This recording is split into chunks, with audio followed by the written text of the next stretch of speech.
আপনি কি জানেন প্রতিদিন একটি আপেল খেলে ডাক্তার থেকে দূরে থাকা যায়?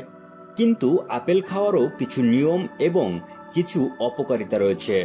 আজকের ভিডিওতে আমরা জানব আপেলের উপকারিতা, অপকারিতা এবং কিভাবে এটি খাওয়া উচিত।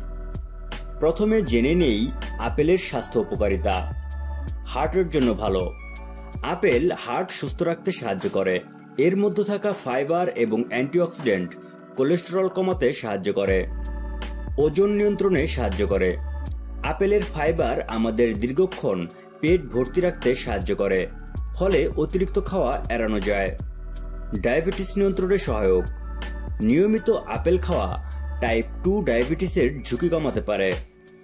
ত্বক সুন্দর রাখে। আপেলের মধ্যে ভিটামিন সি এবং অ্যান্টিঅক্সিডেন্ট রয়েছে, যা ত্বককে উজ্জ্বল ও স্বাস্থ্যকর রাখে। পচনতন্ত্রের উন্নতি। আপেলের ফাইবার হজম শক্তি বাড়ায় এবং কোষ্ঠকাঠিন্য দূর করতে সাহায্য করে। এখন জেনে নেই আপেলের কিছু সম্ভাব্য অপকারিতা। অতিরিক্ত খাওয়া ক্ষতি। অতিরিক্ত আপেল খেলে পেটে গ্যাস, ডায়রিয়া বা হজমের সমস্যা হতে পারে। শর্করার মাত্রা বৃদ্ধি। যাদের ডায়াবেটিস রয়েছে তাদের বেশি পরিমাণ আপেল না খাওয়াই ভালো, কারণ এতে প্রাকৃতিক চিনি রয়েছে। বীজ খাওয়া বিপজ্জনক। আপেলের বীজে সামান্য সায়ানাইড থাকে, যা শরীরের জন্য ক্ষতিকারক হতে পারে, তাই বীজ বাদ দিয়ে খাওয়া উচিত। কিন্তু আপেল খাওয়ার কিছু নির্দিষ্ট নিয়ম আছে, তা না হলে আপনি এর পূর্ণ উপকার পেতে পারবেন না। প্রাকৃতিক অবস্থায় খান। আপেল খাওয়ার আগে ভালোভাবে ধুয়ে খেতে হবে, বিশেষ করে যদি এটি রাসায়নিক দিয়ে প্রক্রিয়াজাত হয়। খোসা সহ খান। খোসার মধ্যে ফাইবার এবং পুষ্টি উপাদান বেশি থাকে, তাই খোসা সহ খাওয়া ভালো। খালি পেটে খাবেন না।